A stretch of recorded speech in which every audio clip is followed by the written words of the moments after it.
Israel will be defeated. They are now being defeated already in Gaza. Why I'm saying this? Let's take a look at this report first. The Israel Defense Forces IDF announced, if you see on the screen right here, the death of a reservist who was wounded last month during fighting in the Gaza Strip. I'm calling this war the end of time war. Almost. We are very close to it, if not already end of time war. We're very close to it. And right now what is happening is this reservist, he died on December 11th, as you can see from the screen. And not only this, the total number of IDF terrorists who are now dead is 105. 105 terrorists are dead. I'm calling them terrorists because they are terrorists. They kill children. Now let's take a look at this report. It gives a very bleak picture for Israel. The IDF said 3 more soldiers were seriously wounded during fighting in southern Gaza on December 11th. Don't go anywhere. I said this is the end of time battle, and I said this will trigger world war, or could be the end of time malhama after this war is over, because Hamas is not going to sit idle after this war. They are going to expand, what I understand. So 105 people, 105 terrorists are dead, and more casualties. Now let's take a look. IDF reaching a breaking point in northern Gaza. So again, not coming from me, it is actually coming from the Israeli officials. They are now saying, Israeli military, they are now saying that we're actually at a breaking point because we are not winning, rather we are losing big time. Defense minister, this is coming from the defense minister, his name is Yoav Gallant, said Israeli, the military is, quote, approaching a breaking point in the north of Gaza Strip, end quote. So this criminal, he came out and he said that, look, we are not going to be able to hold it up for too long. We are at a breaking point. And let's read, okay, this is a picture of this terrorist again. We are nearing a breaking point in northern Gaza Strip, and he said that, and Gaza City, and we will continue this operation in other places as well. I want to see if we can have an audio for this terrorist when he is talking. אנחנו נמצאים לקראת נקודת שבירה בצפון רצועת עזה, בעיר עזה, ואנחנו נמשיך. We are nearing a breaking point in northern Gaza Strip and Gaza City, and we will continue this operation in other places as well. I mean, when he says breaking point, it is actually not that they are able to break Hamas, rather they are being broke by Hamas. גם במקומות אחרים. So Israeli Defense Minister also said that Israel had no intention of staying permanently in the Gaza Strip. Now this is a shame.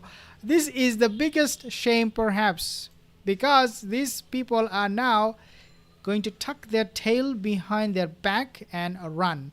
Why? Because if you are following this news, you will already know that in the beginning of the Gaza war, what did they say? We're going to be in Gaza, we're going to clear it out, we're going to take control of the security. Until we do that, we're not going to leave.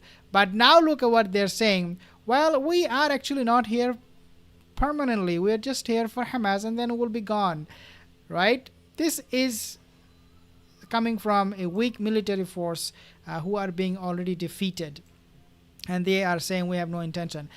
Gallant added that Tel Aviv was open to discussing alternatives about who would control the territory as long as it was not a group hostile to Israel. F-U. Wallahi, F-U. Why? Because you don't decide who runs Gaza. You don't decide, especially when you are losing. You have no shame. This diaper forces, diaper soldiers, diaper minister have no shame talking big about who will control Gaza when they're being humiliated there. I mean, just, okay, I'll share with you another news, okay? I just want to get past this one. I'll share another news. Why I'm saying the situation for Israel is so bad. Well, I'll share with you. So Israel will take any measure in order to destroy Hamas, okay? We only take care of our security and the security of our citizens alongside the borders with Gaza and elsewhere. No, you don't talk big, loser. You don't talk big. I don't want to use any vulgar word, but these are bastards. They kill children. They kill children and women. They rape them. This is the face of Pharaoh. This is the פרטים face. שלו, אבל ברור לגמרי שהוא לא יכול שלא לכלול את המצב שיש מרחק בטוח. Yeah, forces that could shoot into Israel territory, or forces that would no, you have nothing to say, because you are done. Israel IDF is done. Gaza destruction worse than in World War II Germany. So where are those morons that claim Israel did nothing in Gaza?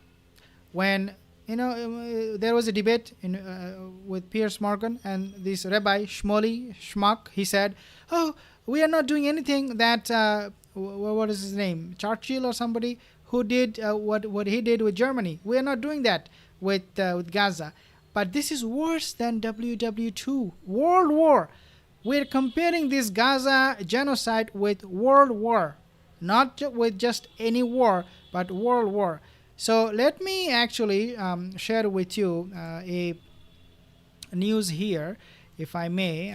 So basically now Joe Biden, he's freaking out. Okay, Joe Biden, America, US, they are now warning Israel that you are already losing. Biden wants Israel. It is losing support over war.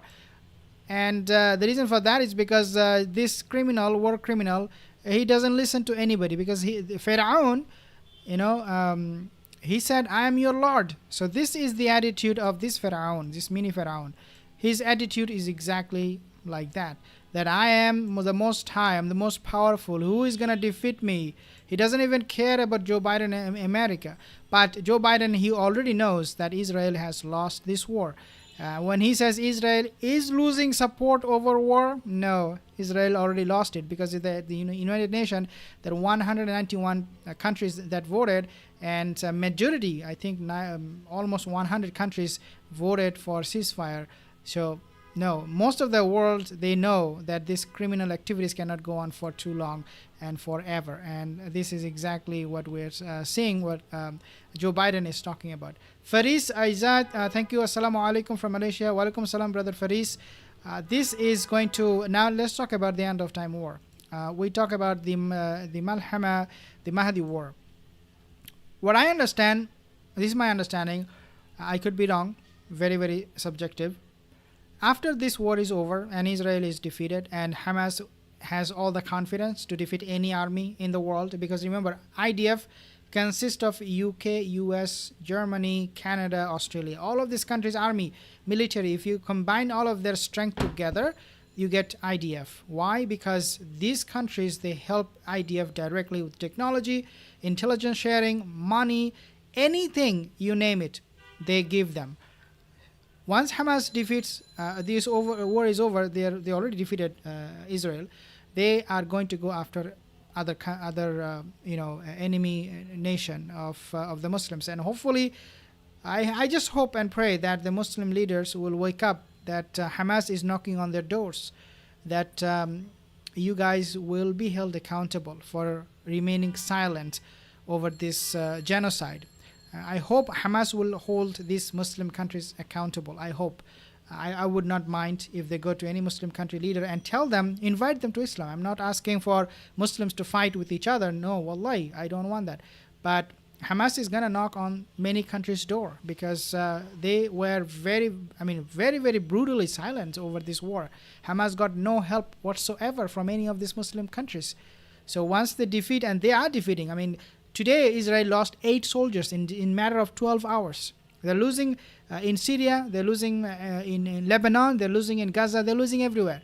And Biden is now also losing his patience. So the war is over, and once Hamas wins, the Muslims army, the army of the Mahdi will rise up, and they will have all the confidence in the world to defeat anybody, to take on any challenge with any country. And this is the sunnah of Allah Azza wa Jal. We have seen how a small group, they defeat a big group. So for Israel is over. For us, we just have to pray that we remain steadfast and join the ranks of the Mahdi army bi-iznillah. Assalamu alaikum.